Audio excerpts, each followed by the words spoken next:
Salut les élèves, j'espère que tu vas bien. Donc aujourd'hui, j'ai décidé de faire quelque chose de changement. La première fois, je pense que je fais ça de ma vie. C'est de raconter une histoire en vidéo à mon écran, mais j'espère que tu vas écouter mon histoire confortablement chez toi. Donc j'ai décidé de faire ça parce que je m'ennuie beaucoup de te lire des histoires, d'avoir des discussions sur les histoires. Puis je m'ennuie tout simplement de toi. J'ai hâte qu'on se revoie, puis j'espère qu'on va se revoir dans la classe au début mai. Mais pour ça, il faut que le microbe cesse de devenir de plus en plus gros, hein, puis d'atteindre de plus de personnes. Donc, j'ai décidé de te raconter une histoire en lien avec ce qu'on vit en ce moment, donc la situation du COVID-19, mais pas une histoire sur cette maladie-là. J'ai décidé de te raconter l'histoire de l'école des microbes. Donc, ça c'est en contexte, puis il part de l'école, je m'ennuie d'école, et j'espère que toi aussi tu t'ennuies d'école, fait que j'espère que tu vas aimer mon histoire.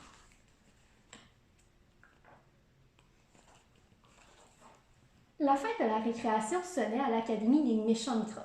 Les petits virus et les petites bactéries retournaient apprendre à être des microbes terrifiants qui propagent des maladies. Ce jour-là, Madame Grippe enseignait à ses élèves les virus à se méfier de leur pire ennemi, les vaccins. C'est quoi un vaccin? Il existe un moyen de te défendre contre les virus comme celui de la grippe ou de la rage, les vaccins. Il s'agit d'un virus rendu inoffensif qui est injecté dans ton corps pour lui apprendre à se battre contre cette maladie. Si jamais le vrai virus arrive dans ton corps, ton corps pourra s'attaquer à lui et tu ne seras même pas malade. C'est très utile car ces maladies ne peuvent pas être guéries avec des médicaments.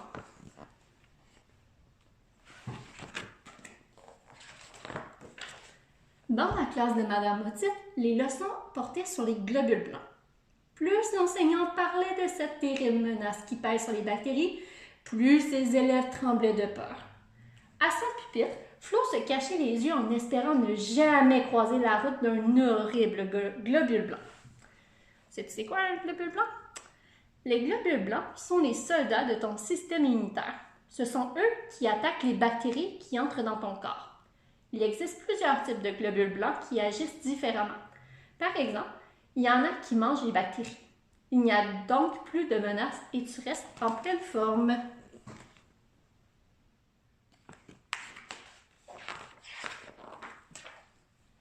Après un moment, Madame Otite passa au sujet suivant, soit la contagion. Elle raconta la fois où elle s'était répandue de personne en s'agrippant à une poignée de porte. Les petites bactéries étaient fascinées par le récit de ses aventures. Elle annonça ensuite le devoir du jour. Chaque bactérie allait devoir se propager à 3 humains.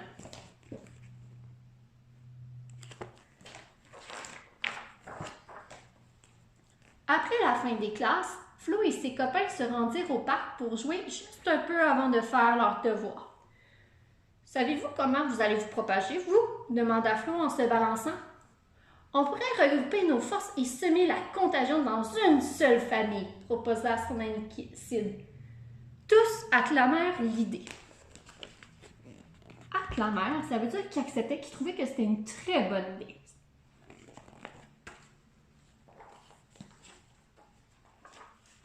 Les petites bactéries se dirigèrent vers la maison humaine la plus près et se faufilèrent dans la cuisine. Elles observèrent les alentours pour trouver le meilleur moyen pour arriver à leur fin. « Sautons dans le bol de salade !» s'écria Sid. « Tout le monde nous mangera. » Tous s'exécutèrent sans hésiter, sauf Flo, qui resta sur le bord du contenant. « Je n'ai pas envie de rendre les gens malades, moi, » annonça-t-elle.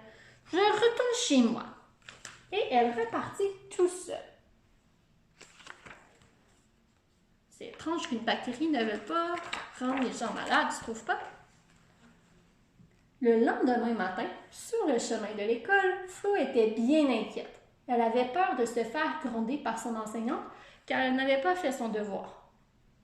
Ses amis essayèrent de lui changer les idées en lui racontant comment ils avaient déjoué le système immunitaire de leur victime. Mais Flo sentit encore plus mal. Jamais elle voudrait faire ça, elle.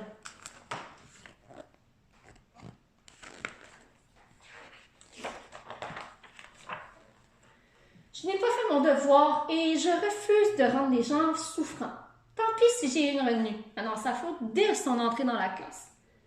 Mais pourquoi? S'étonna Madame Otite. C'est dans ta nature de le faire. C'est quoi la maladie que tu transmets? Ne sachant pas quoi répondre, Flo haussa les épaules. Regardons dans le dictionnaire des bactéries. Je pourrais ensuite te donner des conseils sur la meilleure façon de remplir ta tâche.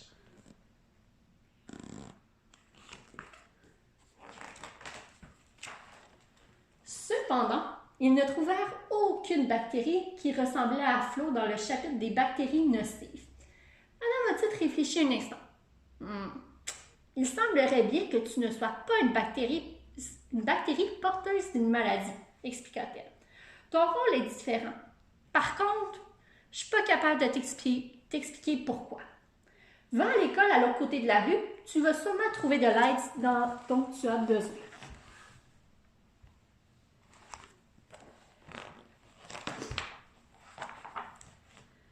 Flo se rendit alors à l'Institut des bonnes bactéries, où elle n'avait jamais osé mettre le pied. Elle fut accueillie par M.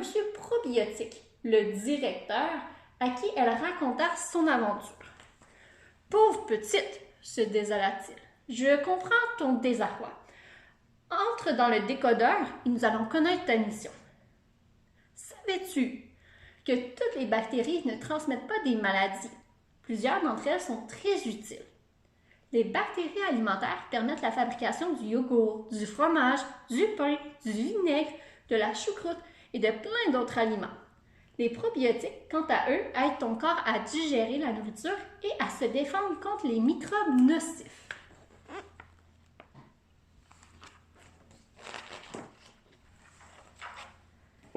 C'est ainsi que Flo découvrit sa vraie nature.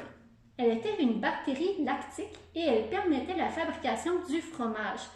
Quel bonheur! C'était son aliment préféré. Monsieur Probiotique l'accompagna alors jusqu'à sa nouvelle classe où elle allait apprendre tous les secrets de la transformation du lait en délicieux fromage. Qui sait, peut-être qu'elle va devenir un fromage mozzarella qu'on met sur les pizzas. Et voilà. C'est la fin de l'histoire. J'espère que tu as aimé cette histoire. J'espère que tu as hâte de retourner à l'école, de revoir tes amis, de me revoir, d'apprendre des nouvelles choses. Sinon, si tu as envie de me lire un livre, tu peux demander à tes parents de te filmer en train de me raconter une histoire. Ça me ferait vraiment plaisir de t'entendre me raconter une histoire. Sinon, si tu ne veux pas me lire une histoire ou que tu as envie de m'écrire un petit mot, tu peux écrire ce que tu fais durant tes jours, de quoi tu t'ennuies le plus, de quoi tu as le plus hâte de retrouver. Tu m'écris ça sur une feuille, tes parents prennent ça en photo, ils me l'envoient par courriel.